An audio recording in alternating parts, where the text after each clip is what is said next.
Hi world, Steffi here with today's update from Sacred Earth Essentials. This is what I call the upper garden. There's the middle, and the lower garden.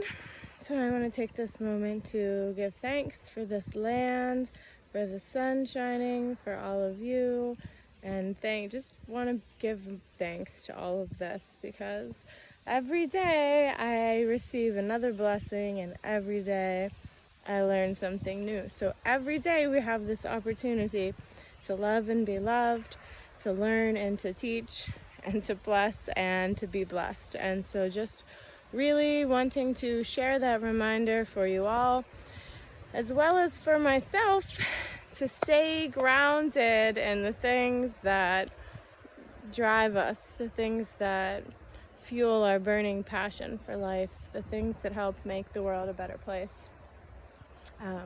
So here's the upper garden. It's the blueberry and the rose patch for now.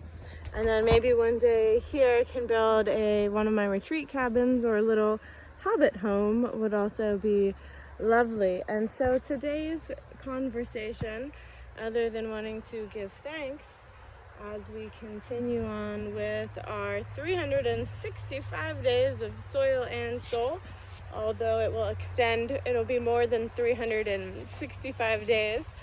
This is what happens when we don't take care of our garden. This is what happens when we don't take care of ourselves. If you're into astrology, one may say that it's the harsh lessons of Saturn, or of a principal or a really good teacher holding you accountable and making sure that you do your work. And that doesn't just mean homework like book work. It also means putting in the work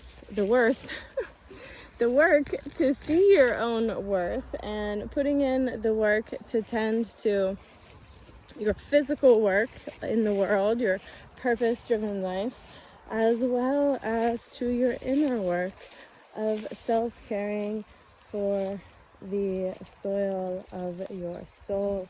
And although, sure, some of these plants have their own beauty and their own need, but if we want these blueberries here, if we want the fruits of our labor to get the most nutrients that they can from the soil, from our love, from our work, then we have to weed out the things that are choking out their ability to grow.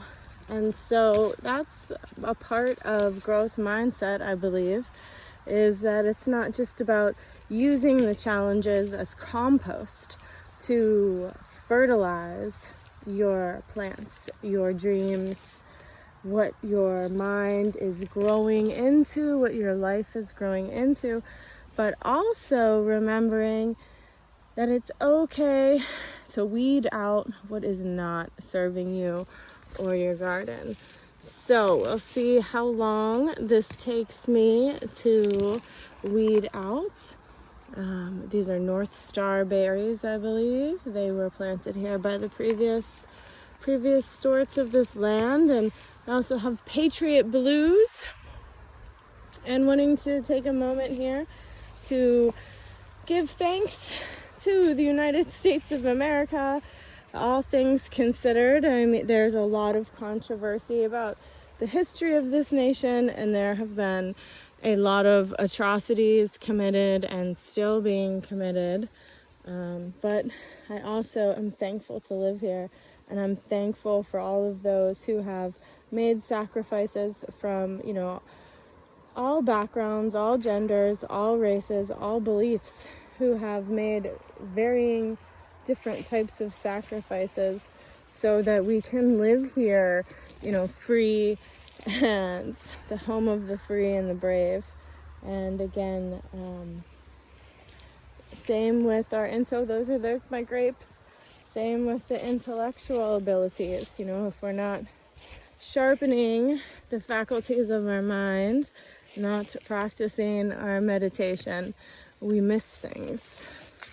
We become unaware and unappreciative of all of the beauty and love and fruity, juicy potential that surrounds us and is within us. And again, the earth is sacred and you are too. And when we take care of the earth and ourselves, little alfalfa, your cow, and it also helps add to the biodiversity and those synergistic relationships that happen within the soil. So again, comparing the mind and the fruits of your labor to a garden, if you want a fruit to be as big and flavorful or bold and juicy as it has the potential to be, you have to tend to the garden and to the soil around it. Otherwise, the weeds take out those nutrients. And milkweed here, we've got milkweed, which the butterflies love. This is a beautiful plant for the butterflies and the bees. So it is also important, some things that you may consider to be weeds, black-eyed Susans, actually are beneficial to other beings. So, kind of like that saying, one man's trash is another man's treasure, I suppose, and that a lot of it has to do with perspective. And many people may overlook something like milkweed, thinking that it's just a weed, but when I walked into this field of open milkweed, my nose, my brain, my lungs were filled with the fresh air, but also the terpenes and the fragrance that is present in these very fragrant flowers. So I personally love milkweed. Other people, and I also love this plant, are more of like roses. This is my Rosa rugosa that I bought from Elmore Roots years ago. And as you can see, I'm not taking care of my roses either. And although, it's vulnerable to share when we're not doing well, and it's vulnerable to share our weaknesses, it's also an act of bravery and an act of love and honest authenticity. So I know personally that I have room for improvement in my life, and I am regenerating. And it's also important to give ourselves credit and remember our accomplishments and the things that we have done by the grace of God, by the grace of the Most High, with the help of both the feminine and the masculine. I almost said mescaline. Those plant spirits that teach us, the sacred plants, whether it be a rose or whether it be something like one of the stronger plants like mescaline or mescal or San Pedro. What we can learn from the natural world around us is that, we are also related. We are all related, to whether it be to these ants, to the soil, to the rose. And again, just like with love, what a beautiful example here. Just like with love, if you're not guarding and tending and fertilizing your roses, you're not going to get as many roses. And if you're not going out into the garden like me, I missed some of my pink roses because I was not coming out into the garden, because my mindset was a fixed mindset and it was stuck in negative loop. And so when we get stuck in those negative loops, I did something that I love. I came out into the garden, was not planning on doing a video because of just feeling sad and my mood. But the presence of the plants and of being in nature reminded me of the things that I feel passionate about, like roses, and reminded me of my purpose, one of my purposes here on this planet, and reminded me of my love of sharing this with anyone who is willing to check it out and see how it may apply to their own lives. And it's a way of me giving thanks to the Creator in my spiritual practice, and to all my teachers and ancestors, all those who have gone before, known and unknown, who have helped to contribute to this world, this beautiful world that I'm able to live in here.